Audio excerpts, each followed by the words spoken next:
बिस्मिल्लाहिर्रहमानिर्रहीम। आज का जो टॉपिक है हमारा, ठीक है, फर्स्ट ईयर का ये लास्ट टॉपिक है एमडी कैट के लिए, और ये इम्पोर्टेंट टॉपिक है। इसमें से 2-3 एमसीक्यूज आ जाते हैं। सबसे पहले तो हमारे पास, ठीक है, चैप्टर का नाम है थर्मोडायनेमिक्स। उसमें हमारे पास जो टॉपिक है फर्स्ट वो हीट है।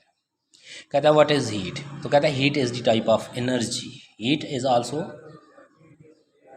ठीक है, टाइप ऑफ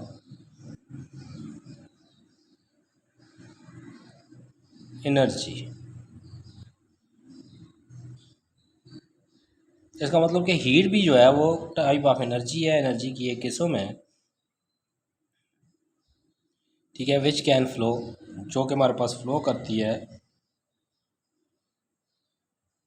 ठीक है, विच कैन फ्लो, जो फ्लो कर सकती है, ठीक होगा, या ट्रांसफ़र हो सकती है, ठीक है, फ्रॉम हॉट बॉडी टू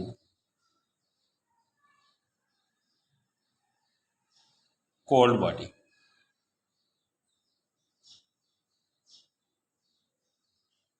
ठीक होगा।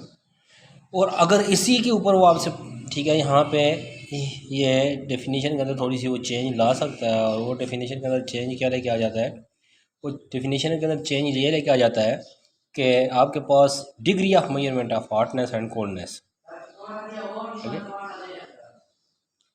डिग्री। तो हम बात कर रहे थे कि हमारे पास के, ठीक है, टेम्परेचर क्या है, तो कहता है डिग्री ऑफ, ठीक है, मेजरमेंट ऑफ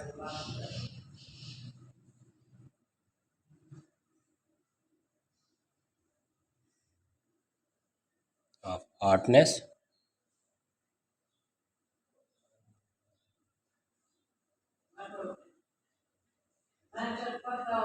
और कोल्डनेस। और कोल्ड को आप कहते हैं लो हीट।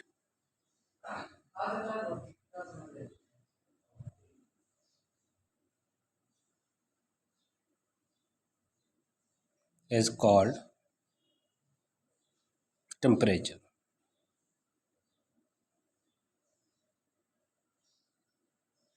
आप देखें टेम्परेचर में, और आपने देख लिया,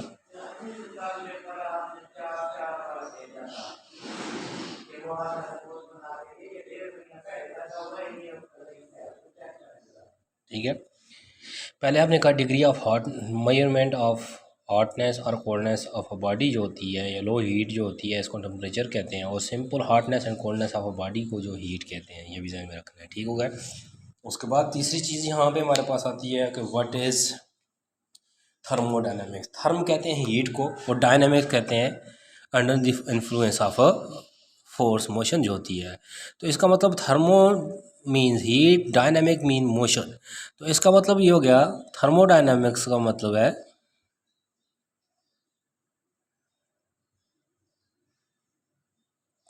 थर्मोडायनेमिक्स का मतलब हमारे पास क्या है, हीट एंड मोशन। अब हीट एंड मोशन का मतलब क्या हो सकता है, ठीक है, therm mean heat, dynamics mean motion. तो thermodynamics that branch of physics which deal with the study of heat, ठीक है, motion of heat from one object to another object, transformation of heat from one object to another object, transfer of heat from one body to another body, ठीक है, transfer of energy from one body to another body, या interconversion of energy जो होती है, कि one body to another body से जो energy का जो आपके पास चेंज हो रहा होता है, ठीक है। तो ये हमारे पास जो हो रहा है, ठीक है, कि hard body to cold body, ये हमारे पास जो हीट की जो फ्लो होती है, अगर इसकी हम स्टडी करेंगे, ठीक है, तो देन इसका नाम रख देंगे थर्मोडायनामिक। इसका नाम क्या रख देंगे, थर्मोडायनामिक। तो इसका मतलब थर्मोडायनामिक्स जो है ब्रांच ऑफ फिजिक्स है जो डील करती है किसको, हीट एनर्जी की फ्लो को। ठीक हो गया। उसके बाद नेक्स्ट में हम यहाँ पे देखेंगे कि हमारे पास वो थ्योरी जो थर्मोडायनामिक्स के अंदर, ठीक है, हमारे पास एक्सप्लेनेशन करती है कि गैसेस कैसे हमारे पास रहती हैं, गैसेस, आइडियल गैस क्या होती है, हमारे पास गैस के अंदर प्रेशर का कंसर्न क्या है या टेम्परेचर का कंसर्न क्या है, वो कौन सी हमारे पास थ्योरी है जो इस सारी चीज़ों को गैसेस को एक्सप्लेन करती है। तो यहाँ पे हम उस पर जाने लगे हैं, that is a kinetic theory of gases. अब नेक्स्ट कंसर्न हमारा क्या है, काइनेटिक थ्योरी ऑफ गैसेस। के काइनेटिक थ्योरी ऑफ गैसेस क्या होती है, the theory which explain the relationship between the movement, ठीक है, movement of molecules in gas and, ठीक है, आल्सो एक्सप्लेन, और वो एक्सप्लेन करती है प्रॉपर्टी, टेम्परेचर एंड, ठीक है, pressure and densities and also velocities, average velocities of gases. इस तरह की जो थ्योरी होती है, इस थ्योरी को कहते हैं kinetic theory of gases, explain by Robert brown. हमारे पास जो है ये रॉबर्ट ने एक्सप्लेन की थी, और उसके मुताबिक हमारे पास क्या था कि सबसे पहले कि जो भी हमारे पास जो थ्योरी पेश की जाती है उनकी वो एजम्पशंस होते हैं। तो इसके भी हमारे पास कोई एजम्पशंस थे। पहला हमारे पास एजम्पशन इसका ये था कि आपके पास ये जो कंटेनर ऑफ द गैस होता है, ठीक है, ये फॉर एग्जांपल ये डब्बा आपके पास जो आपको नज़र आ रहा है, ये कंटेनर है, क्यूबिकल कंटेनर। इस क्यूबिकल कंटेनर के अंदर आपके पास गैस क्या है, बंद है। और अगर इसके अंदर गैस बंद है, ठीक हो गया, तो देन इसके अंदर जो नंबर ऑफ़ गैसेस के मालिक्यूल्स हैं वो हमारे पास क्या होते हैं, वो इनफिनाइट होते हैं, वॉल्यूम ऑफ, ठीक है, फिनाइट वॉल्यूम ऑफ गैस। ये इसका वॉल्यूम हमें पता होगा 1 मीटर क्यूब है, फॉर एग्जांपल वॉल्यूम कितने हैं, 1 मीटर क्यूब। बट इसके अंदर नंबर ऑफ़ जो मालिक्यूल्स हैं, जो नंबर ऑफ़ आइंस एटम्स जो भी इसके अंदर पड़े हुए हैं वो क्या होंगे, वो लार्ज होंगे, मीन्स वो इनफिनाइट होंगे। नंबर ऑफ़ मालिक्यूल्स इसमें क्या होंगे, मॉलिक्यूल इनफिनाइट होंगे, ठीक हो गया। दूसरी चीज़ इसके अंदर अगर हम देखें तो हमारे पास जो है, जो साइज़ आपके पास मालिक्यूल्स का होगा, कि ये देखें ये मालिक्यूल जो आपके पास ये जो साइज़ के लिहाज से पड़े हुए हैं, इन मालिक्यूल्स के दरमियान जो डिस्टेंस होगा इनके साइज़ से बहुत ही क्या होगा, ज़्यादा होगा। दूसरी बात, पहली बात में, ठीक है, उसने क्या बताया, दूसरी बात में उसने कहा साइज़, ठीक है, डिस्टेंस जो होगा बिटवीन टू मॉलिक्यूल्स,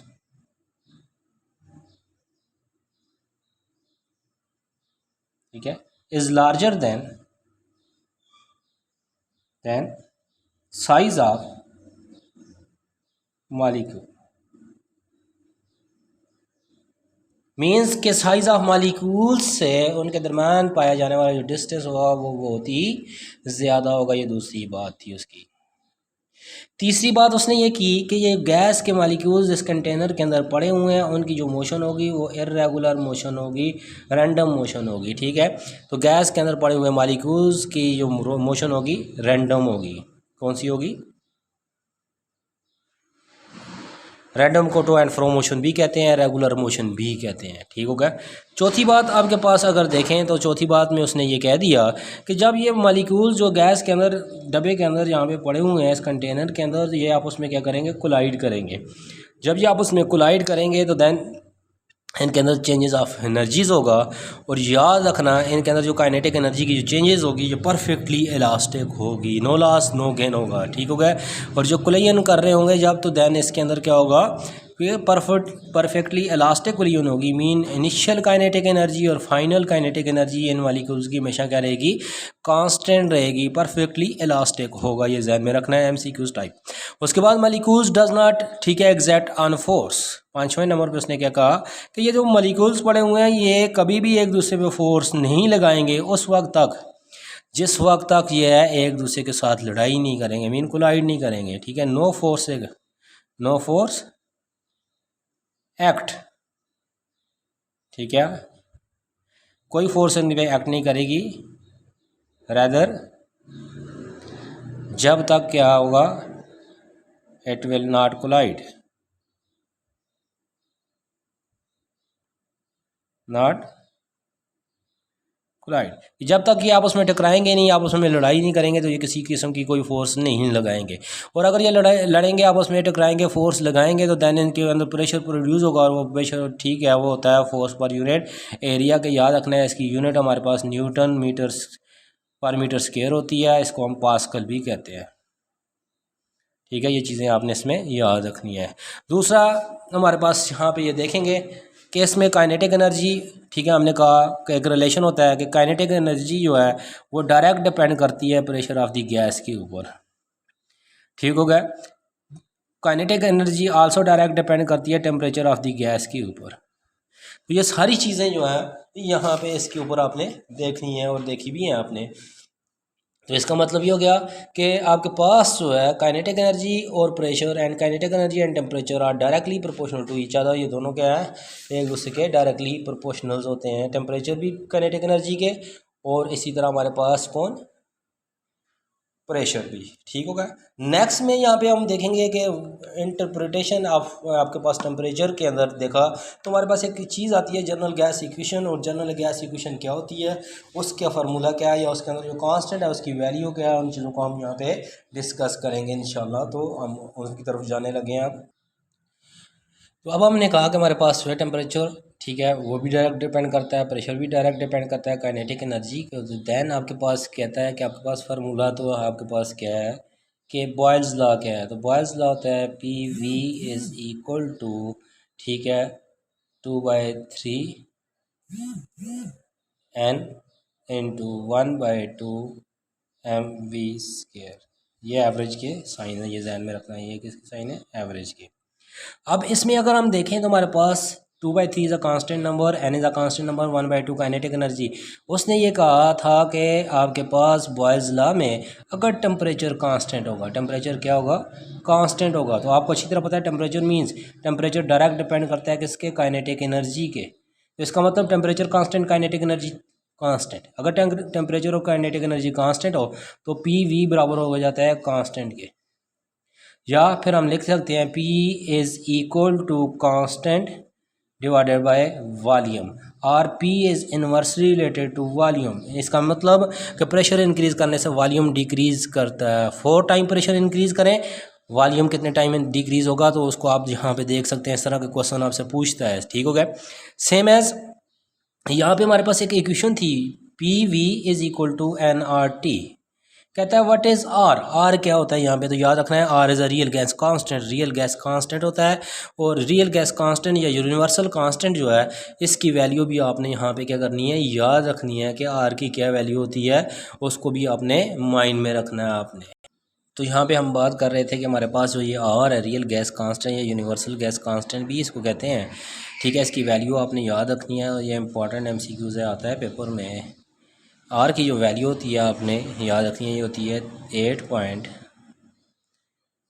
ठीक है, 8.314, और उसकी यूनिट होती है, ठीक है, जाउल मोल पर ठीक है, जाउल पर मोल पर केल्विन। ये आपने याद रखनी है, ये इम्पोर्टेंट है। दूसरी चीज़ यहाँ पे एक और भी आपने यहाँ पे देखना है, ठीक है, कि जब आप, ठीक है, बॉयल्स लॉ को प्रूव कर रहे होते हैं तो वहाँ पे एक आप फार्मूला लिखते होते हैं, ठीक है, के is equal to R/NA। Are तो आपने देख लिया क्या है, NA क्या होता है, इसको भी याद रखना है। NA जो है एवोगाड्रो नंबर्स होते हैं, और एवोगाड्रो नंबर्स जो होता है इसकी वैल्यू भी आपने याद रखनी है। ठीक है, कि एवोगाड्रो नंबर्स की वैल्यू आपके पास कितनी होती है, तो 6.02 इंटू 10⁻23। ठीक है, 6.02 10⁻23, ये आपके पास एवोगाड्रो नंबर की वैल्यूज़ होती है। उसके बाद दूसरी चीज़ आपने यहाँ पे ये भी रखनी है कि आपने यहाँ पे ये लिखा के बराबर है R/N। तो व्हाट इज़ के इज़ अ बोल्ट्जमैन कांस्टेंट, ये याद रखना, और ये भी MCQs में पूछता है। और ये बोल्ट्जमैन कांस्टेंट की अगर यहाँ पे वैल्यू अगर फाइंड करना चाहें तो के की वैल्यू जो होती है वो हमारे पास, इन दोनों को डिवाइड कर लें, इसको और इसको, तो वो हमारे पास बनती है कितनी, 1.38 इंटू 10⁻⁻23, और उसकी यूनिट बन जाती है, ठीक है, जाउल पर केल्विन। और ये इम्पॉर्टेंट है आपके पास MCQs के लिहाज से ये चीज़ भी। तो इसका मतलब ये हो गया कि यहाँ पे आपने बहुत सारी ऐसी चीज़ें देखी जो कि आप डेली लाइफ के अंदर उनको, ठीक है, देखते हैं, लेकिन यूटिलाइजेशन उनकी आप कम करते हैं। उसके बाद नेक्स्ट में अगर हम देखें तो हमारे पास नेक्स्ट जो हमारे पास इसका जो कंसर्न है या इसका जो टॉपिक है वो हमारे पास है चार्ल्स लॉ। जब हमने गैस लॉ में बॉयल्स लॉ की बात की तो उसके बाद कहते हैं चार्ल्स लॉ क्या होता है, उसके बारे में इंफॉर्मेशंस दें और इसी तरह हमें ये बताएं कि चार्ल्स लॉ क्या होता है और किस चीज़ के ऊपर वो डिपेंड बोला या डिपेंड करता है। क्लियर हो गया। तो नेक्स्ट में हम ठीक है देखते हैं कि व्हाट इज़ चार्ल्स लॉ। अब देखें हमारे पास चार्ल्स लॉ के लिए हमारे पास एक ठीक है ऑलरेडी हम इस चीज़ को हम स्टडी भी कर चुके हैं और इसको हमने देखा भी है कि हमारे पास जो है कि वी ठीक है हमने कहा पी वी बराबर होता है किसके, P V is equal to 2/3 N ठीक है इनटू 1/2 एम वी स्क्वायर। अब चार्ल्स लॉ में ये क्या होता है कि आपके पास अगर इस चीज़ को देखें तो हमने कहा पी तो नहीं है हमारे पास, पी तो कांस्टेंट होता है वहाँ पे, इसलिए इसको उधर ले जाते हैं 2/3 P N into average kinetic energy में इसको लिख देता हूँ। अब जो एवरेज काइनेटिक एनर्जी है उसके बारे में आप अच्छी तरह जानते हैं, आपने लिखा भी है कि वो बराबर होती है या डायरेक्ट डिपेंड करती है टेम्परेचर के, क्योंकि चार्ल्स लॉ की डेफिनेशन ये होती है कि एट कांस्टेंट प्रेशर, कि कांस्टेंट प्रेशर के ऊपर temperature of the gas is directly proportional to the volume of gas. तो ये अगर आप देखें तो हमारे पास जो है ये चार्ल्स लॉ की एक वेरिफिकेशन बन जाती है। तो इसका मतलब ये हो गया कि हमारे पास वॉल्यूम ज़्यादा करने से टेम्परेचर ऑफ द गैस ज़्यादा होगा और वॉल्यूम कम करने से temperature of the gas decrease कर जाएगा। ठीक हो गया। इसी तरह average kinetic energy of an ideal gas का जो फार्मूला है उसको कहता है वो कैसे लिखते हैं उसके बारे में आपको इन्फॉर्मेशन होनी चाहिए। ठीक है कि आइडियल गैस की एवरेज काइनेटिक एनर्जी का फार्मूला हमारे पास क्या होता है और उसको हम किस तरह डिनोट करते हैं। ठीक हो गया। तो उसका फार्मूला हमारे पास ये होता है 3kT डिवाइडेड बाय 2। ये एवरेज काइनेटिक एनर्जी का फार्मूला है ऑफ दी गैस, किसी भी गैस का। ठीक है, जिसको आपने यहाँ पे याद रखना है, average kinetic energy of an ideal gas.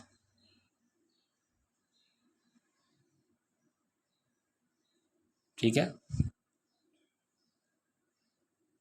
अब ये कहाँ से आया, तो ये काइनेटिक थ्योरी ऑफ गैसेस से हमने इस चीज़ को निकालते हैं ये। ठीक है, और इसी तरह आपके पास बोल्ट्जमैन कांस्टेंट की वैल्यू पूछी जा सकती है या आइडियल गैस इक्वेशन को कैसे लिखते हैं, तो आपने पढ़ा भी है और आपने यहाँ पे देखा भी है कि P V is equal to N R T.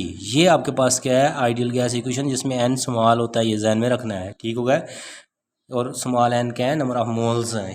Clear हो गया। उसके बाद नेक्स्ट हम जाने लगे हैं यहाँ पे एक नेक्स्ट टॉपिक हमारे पास। नेक्स्ट हमारा टॉपिक है कि व्हाट इज़ इंटरनल एनर्जी। ठीक है, the sum of all form of ठीक है mechanical energy, all form of molecular energy, all form of energy.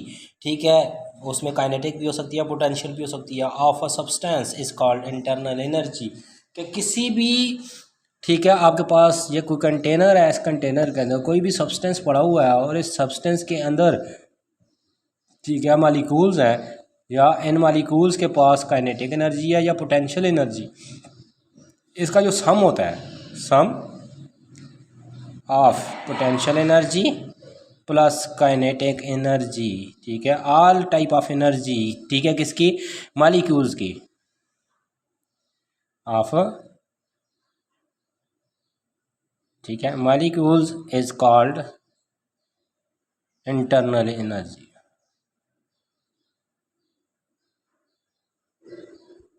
तो इसका मतलब ये हो गया कि इंटरनल एनर्जी क्या होती है, ऐसी एनर्जी होती है जो कि किसी भी गैस के पास जो है, गैस के मॉलिक्यूल्स के पास पाई जाती है किसी भी फॉर्म में। ठीक हो गया। अब यहाँ पे फैक्टर ये पूछता है कि इंटरनल एनर्जी आपके पास जो है अगर हम देखें तो ये किस तरह इंक्रीज़ कर सकते हैं। ठीक है, किस पे डिपेंड करती है इंटरनल एनर्जी, याद रखना है। एक तो इंटरनल एनर्जी जो होती है हीट पे डिपेंड करती है, अगर आप किसी चीज़ को गर्म करेंगे उसकी इंटरनल एनर्जी इंक्रीज़ कर जाएगी, ये ध्यान में रखना है। ठीक है, और अगर किसी को ठंडा करेंगे उसकी इंटरनल एनर्जी डिक्रीज़ कर जाएगी। दूसरी बात ये डिपेंड करती है आपके पास है। ठीक है, दूसरी चीज़ क्या है कि आपके पास इंटरनल एनर्जी जो है ये वर्क डन पे भी डिपेंड करती है, वर्क डन। अगर बाय दी सिस्टम वर्क होगा और ठीक है और ऑन दी सिस्टम वर्क होगा तो देन उस वक्त भी इंटरनल एनर्जी क्या हो जाएगी आपकी चेंज होगी। ठीक है, तो ये चीज़ें आपने माइंड में रखनी है। अगर बाय दी बॉडी या बाय दी गैस वर्क होगा तो इंटरनल एनर्जी डिक्रीज होगी, ऑन दी गैस होगा तो इंटरनल एनर्जी इंक्रीज होगी। ये ध्यान में रखना है आपके पास। उसके बाद नेक्स्ट हमारे पास यहाँ पे एक छोटा सा टॉपिक आता है कि आपके पास जो है कि what is the work done, ठीक है, या हीट क्या होती है या वर्क क्या होता है आपके पास। तो हीट के बारे में तो पढ़ा आपने कि वर्क क्या होता है आपके पास गैसेस में। तो देखें जनरली एक्चुअली देखें तो आपने कहा था वर्क जो होता है उसका आपने फार्मूला पढ़ा हुआ है W/F.D, बट गैसेस के अंदर फोर्स तो अप्लाई नहीं होती, प्रेशर अप्लाई होता है। इसका मतलब इसको किसकी फॉर्म में लेके जाना पड़ेगा, प्रेशर की फॉर्म में। तो हम अच्छी तरह जानते हैं प्रेशर बराबर होता है फोर्स पर यूनिट एरिया के। तो यहाँ पे अगर हम इसको क्या करें मल्टीप्लाई करें तो PA बराबर होता है F के। तो सिंप्लीफाई करें तो हमारे पास क्या बन गया, ठीक है, W=PAD और AD जो है, ठीक है, 9-10 से पढ़ते आ रहे हैं, वो वॉल्यूम होता है। ठीक है, तो वो चेंज है, तो इसका मतलब PdV। तो इसका मतलब ये हो गया कि वर्क डन इन गैसेज जो होता है वो PdV की फॉर्म में होता है। व्हाट इज़ PdV आपके पास, P for pressure and delta V for temperature की चेंज है। ठीक है, ये वॉल्यूम की चेंज है डेल्टा V। अब ये चीज़ ध्यान में रखनी है जब आपके पास, ठीक है, कि वर्क जो है इसकी साइन कन्वर्जन भी होती है। ठीक है, कि इट विल बी टेकन, ठीक है, या work will be taken as positive, work positive होगा। ठीक है, जिस वक्त जो है यानी हीट जो होती है Q वो आप सिस्टम से क्या करें टेकन करें। सिस्टम से जब भी आप हीट लेंगे तो देन आपके पास वर्क, ठीक है, वर्क डन पॉजिटिव होगा, ये जहन में रखना है। और अगर, ठीक है, वर्क जो होगा डन बाय, ठीक है, डन बाय सिस्टम हुआ तो देन तब भी वो क्या होगा, पॉजिटिव होगा, ये जहन में रखना है। ठीक है, तो वर्क डन पॉजिटिव की मीन साइन कन्वर्जन में आपको पता चल गया कि हीट टेकन करेंगे तो उस वक्त हमारे पास, ठीक है, heat is given to the system. अगर हीट आप क्या करेंगे सिस्टम को देंगे, ठीक है, कि हीट सिस्टम के अंदर ऐड करेंगे, ये इस चीज़ को भी आपने देखना है, ये गिवन कि हीट सिस्टम को देंगे या फिर सिस्टम काम करे, तो इन दोनों सूरतों में आपके पास जो है पॉजिटिव वर्क होगा। कौन सा वर्क होगा, पॉजिटिव। और अगर हीट आपके पास क्या हो टेकन कर ले, ठीक है, क्यू जो है वो टेकन करें, टेकन फ्रॉम दी सिस्टम करें, ठीक है, फ्रॉम सिस्टम, या आर वर्क जो है डन ऑन सिस्टम करें,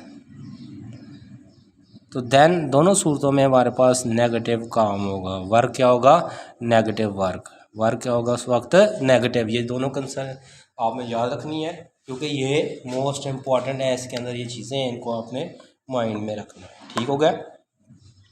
इसी तरह अगर हम देखें तो हमारे पास फिर नेक्स्ट यहाँ पे आता है फर्स्ट लॉ ऑफ थर्मोडायनामिक्स।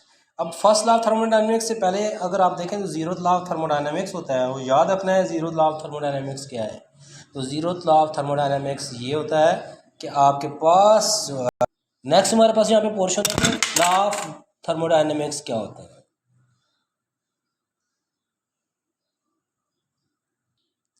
तो नेक्स्ट हमारे पास यहाँ पे आ गया कि लॉज ऑफ थर्मोडायनामिक्स क्या है। लॉज ऑफ थर्मोडायनामिक्स, इसमें हमारे पास पहला होता है जीरोथ लॉ। कौन सा होता है,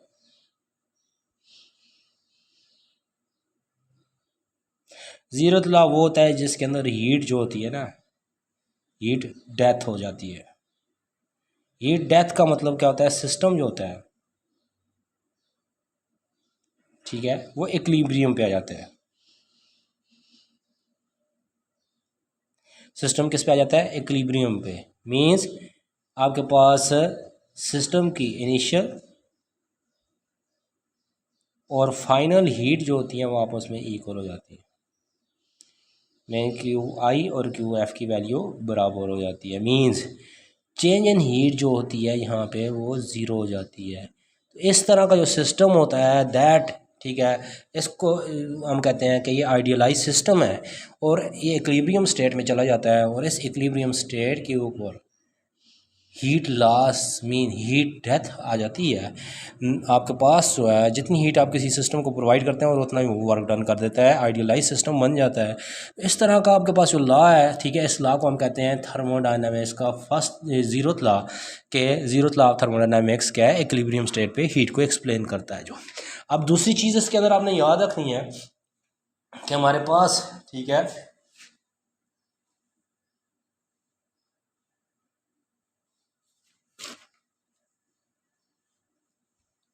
कि हमारे पास जो है फर्स्ट लॉ ऑफ थर्मोडायनामिक्स है, क्या है फर्स्ट लॉ।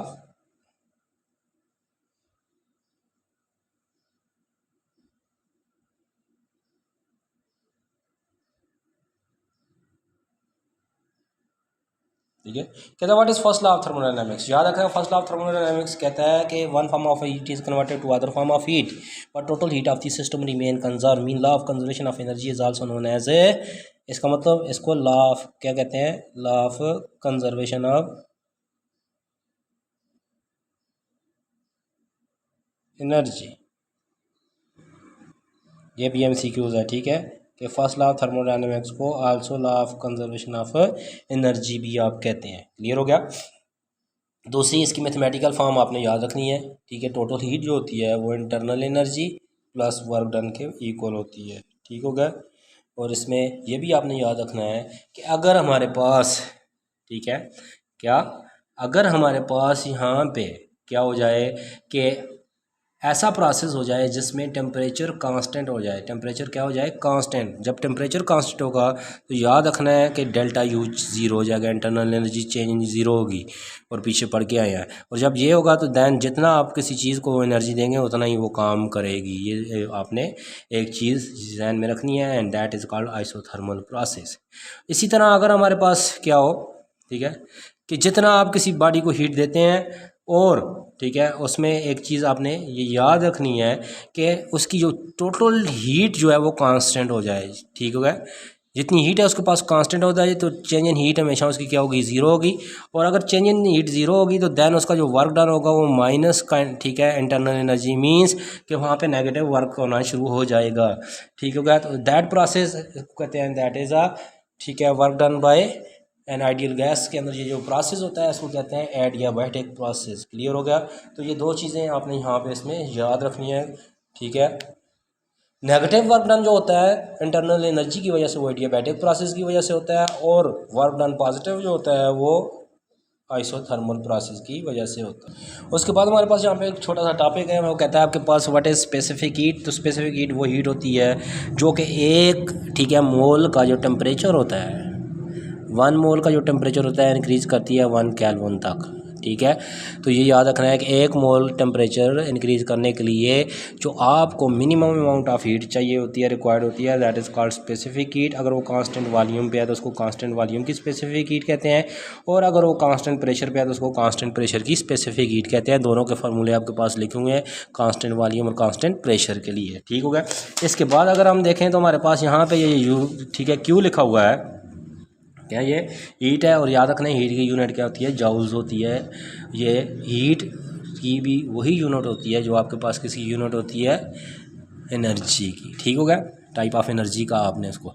अब यहाँ पे आपके पास कहता है कि स्पेसिफिक, ठीक है, हीट जो है या स्पेसिफिक जो हीट कांस्टेंट है सी, उसकी यूनिट क्या होगी, उसकी यूनिट फाइंड करें। तो यहाँ से आप लिख सकते हैं क्यू, ठीक है, divided by N del T is equal to C. Q होता है जाउल, एन होता है मोल ओल पर, ठीक है, तो ये जाउल पर मोल पर केल्विन जो है दैट इज़ यूनिट ऑफ सी। ये सी की हमारे पास क्या होती है, यूनिट होती है। ये भी आपने याद रखनी है। इसी तरह आपके पास जो है यहाँ पे क्वेश्चन ये है कि आपके पास जो है एडियाबैटिक प्रोसेस की कौन सी एग्जांपल्स हो सकती हैं। ठीक है, कि एडियाबैटिक प्रोसेस किन किन जगह पे आपके पास काम करता है। तो याद रखना एडियाबैटिक प्रोसेस जो है वो rapid escape of air from burst tyre को जब फट जाता है तो उस वक्त एडियाबैटिक प्रोसेस होता है। ठीक है, क्लाउड फॉर्मेशन इज आल्सो, ठीक है, ब्रस्ट ऑफ टायर देखते हैं आप इस,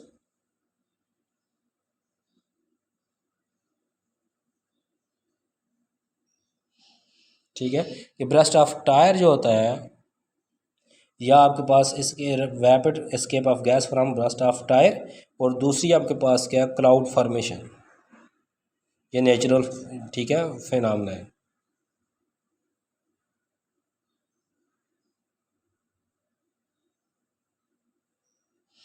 उसके बाद नेक्स्ट में आपके पास यहाँ पे एक क्वेश्चन है कि what are the reversible and irreversible process, के रिवर्सिबल प्रोसेस कौन से होते हैं और इरिवर्सिबल प्रोसेस कौन से होते हैं, उनके नाम बताएं, ठीक है।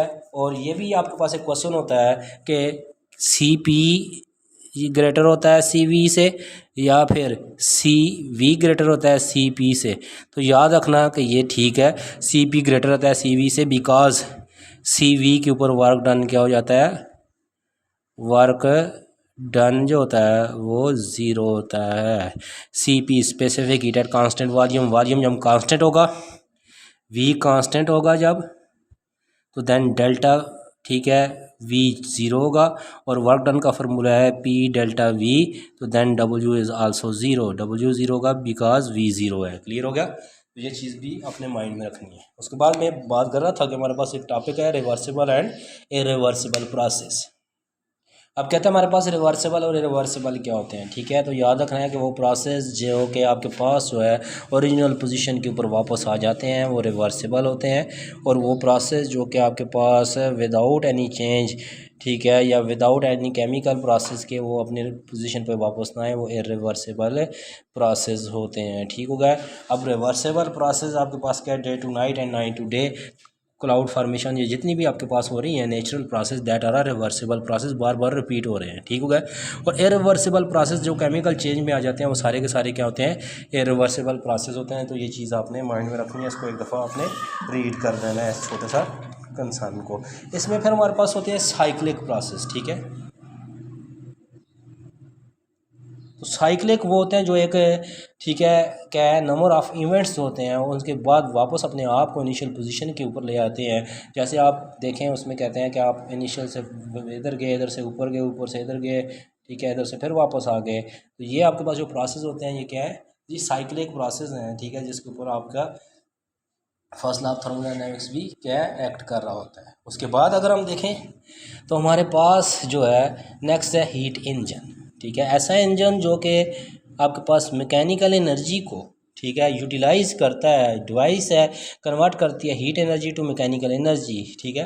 कि ऐसी ही आपके पास डिवाइस जो कि हीट एनर्जी लेती है और काम करके आपको देती है, इसको कहते हैं हीट इंजन। और हीट इंजन आपके पास अगर देखें तो ये हमारे पास दो चीज़ों के ऊपर काम कर रहा होता है, ठीक है। एक होता है हॉट रिजर्वर और दूसरा आपके पास होता है कोल्ड रिजर्वर। हॉट रिजर्वर वो होता है जिसमें हाई टेम्परेचर होता है, लो, ठीक है, टेम्परेचर को कोल्ड रिजर्वर कहते हैं, ठीक होगा। और ये भी याद रखना है आपके पास जो है ये जो हीट इंजन होता है that is a cyclic process की एग्जांपल है। अब उसके बाद है सेकंड लॉ ऑफ थर्मोडायनेमिक्स के ऊपर हम जाते हैं, ठीक है, second law of thermodynamics.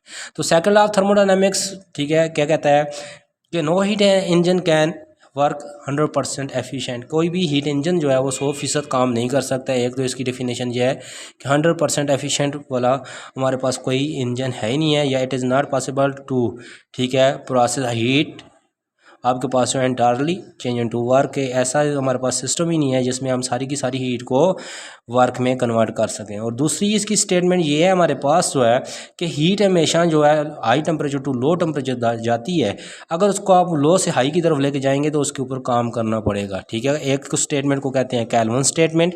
Kelvin statement मैंने आपके सामने लिख दी है, 100% एफिशिएंट वर्क वाला कोई सिस्टम नहीं है। और जो हमारे पास, ठीक है, सेल्सियस स्टेटमेंट है उसमें आपके पास जो है हीट जो है, ठीक है, वो फ्लो करती है हाई टू, ठीक है, high heat to low heat, कि हमेशा हाई हीट से लो हीट। तो इसका मतलब ये चीज़ आपने माइंड में रखनी है। उसके बाद हमारे पास है कि कार्नेट इंजन क्या होता है, ठीक है। तो कहता है हमारे पास एक ख्याली सिस्टम है, कि ख्याली हमारे पास एक नज़रिया है जिसमें सादी कार्नट जो है एक साइंटिस्ट था जिसने आपके पास वर्किंग की और उसने एक आपके पास आइडिया पेश कर दिया। और आइडिया उसके क्या था कि उसने अपने आइडिया में ये कहा कि हम एक ऐसा सिस्टम बना सकते हैं जो आइडियल होगा, और वो आइडियल क्या होगा, वो 100% एफिशिएंट होगा। ठीक है, कितना होगा, 100% एफिशिएंट।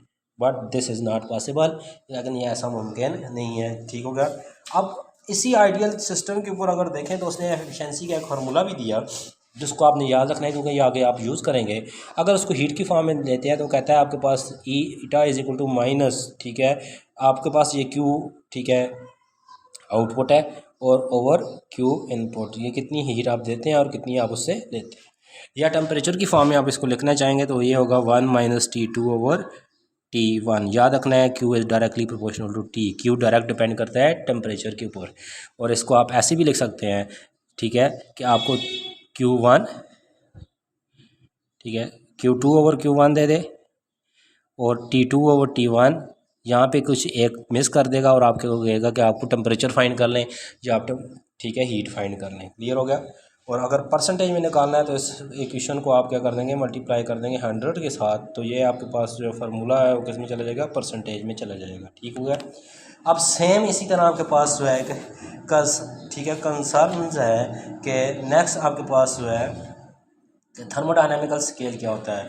तो आप थर्मोडायनामिकल स्केल के अंदर आपके पास कहता है कि ऐसा स्केल है टेम्परेचर का जो independent of the nature of the working substance है, जो किसी न वर्किंग सब्सटेंस की नेचर के ऊपर काम नहीं करता। इंडिपेंडेंट तो ये जहन में रखना है कि थर्मोडायनामिकल स्केल किसी चीज़ के ऊपर डिपेंड नहीं करता।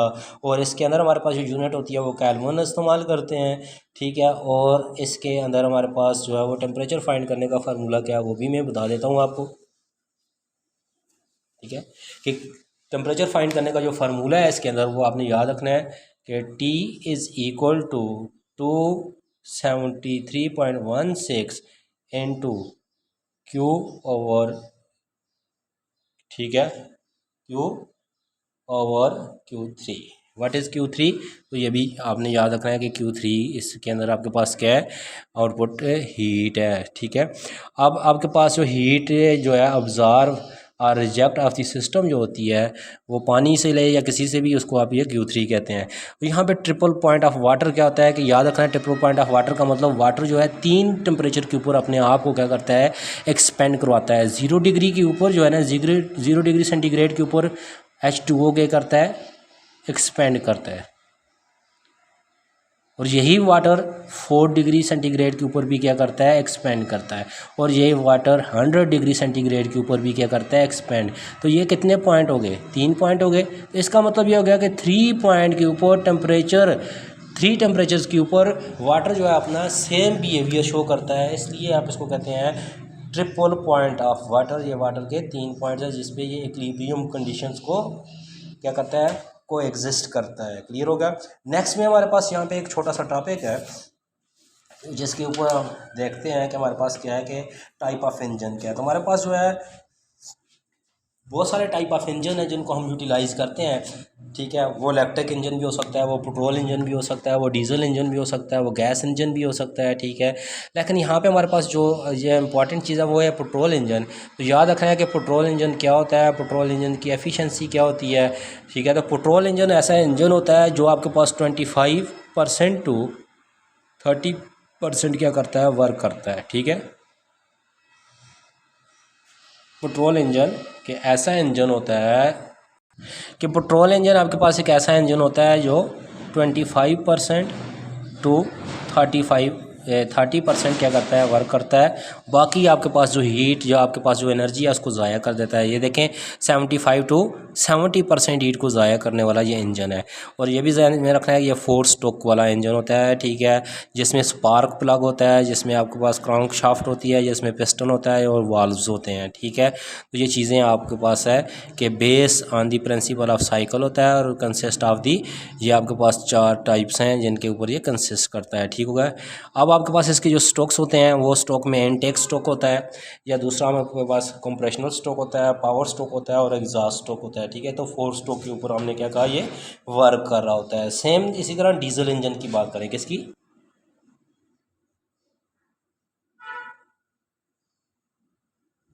जब हम डीजल इंजन की बात करेंगे तो डीजल इंजन की जो एफिशिएंसी है वो 35% टू 40% है। ये भी हमारे पास 65 टू 60% हीट को क्या करता है, ज़ाया करता है। ठीक हो गया। और याद रखना है कि इसके अंदर भी सारी चीज़ें होती हैं लेकिन उसके अंदर नो स्पार्क होता है। याद रखना है पेट्रोल में स्पार्क होता है और इसमें नो स्पार्क होता है। ये चीज़ें आपने माइंड में रखनी है। उसके बाद नेक्स्ट में अगर जाएं हम तो हमारे पास जो है, ठीक है, इलेक्ट्रिक इंजन आता है। कहता है उसकी एफिशिएंसी क्या है। याद रखना है इलेक्ट्रिक इंजन एक ऐसा इंजन है जिसकी एफिशिएंसी 99% है। ठीक है, इलेक्ट्रिक इंजन, ठीक है। तो इलेक्ट्रिक की एफिशिएंसी कितनी है, 99%। सबसे एफिशिएंट इंजन यही है हमारे पास। सेल्स जो है आपके पास जो इस्तेमाल कर रहे होते हैं या आपके पास जो इलेक्ट्रिक्स की जितनी भी चीज़ें हैं, ये जो इलेक्ट्रिक जनरेटर है ये 99% वर्क करके आपको देते हैं। उसके बाद हमारे पास है entropy. What is entropy? Disorderness of the system, orderness of the system, degree of disorderness of the statistical आपके पास सिस्टम जो होता है उसको हम एंट्रापी कहते हैं। उसको हमारे पास जो है डेल्टा एस से डिनोट करते हैं और उसका फार्मूला क्या होता है, डेल्टा क्यू ओवर टी। याद रखना है एंट्रापी डायरेक्ट डिपेंड करती है हीट पे और इन्वर्स डिपेंड करती है टेम्परेचर पे। एंट्रापी का जो हमारे पास यूनिट होता है वो जूल पर केल्विन होता है। इसका मतलब अगर टेम्परेचर ज़्यादा करेंगे तो एंट्रापी के अंदर चेंज कम होगी और अगर टेम्परेचर कम तो एंट्रापी में चेंज ज़्यादा होगी। याद रखें entropy heat inter of the system होगी। ठीक है, एंट्रापी पॉजिटिव होगी जब हीट सिस्टम के अंदर इंटर करेंगे। ठीक है, अगर क्यू एन करेंगे तो डेल्टा एस पॉजिटिव हो जाएगा और अगर क्यू आप आउट करेंगे, ठीक है, लेंगे तो डेल्टा एस आपके पास क्या होगा, नेगेटिव होगा। ये आपके पास कंडीशन है किसके लिए, एंट्रोपी के लिए। तो ये था हमारे पास कुछ थोड़ा सा काम किसके ऊपर, आपके पास जो है, ठीक है, ये थर्मोडायनामिक्स के ऊपर। और ये आपने अपने माइंड में रखना है कि इसके ऊपर से बहुत सारे आपके एमसीक्यूज बनते हैं। जिन चीज़ों को आपने देखा उसको आपने यहाँ पे देखना है और उसको यहाँ पे कंसर्न करना है। अब इसमें कोई क्वेश्चन आपके माइंड में हुआ तो आप वो कमेंट्स बॉक्स में पूछ सकते हैं और किसी की चीज़ की ज़रूरत हुई तो वो भी इंशाल्लाह हम नेक्स्ट में हम जाएंगे सेकंड ईयर के टॉपिक्स के ऊपर और हम कल से सेकंड ईयर के टॉपिक्स को क्या करेंगे, एक्सप्लेन करेंगे। ओके, अल्लाह हाफिज़।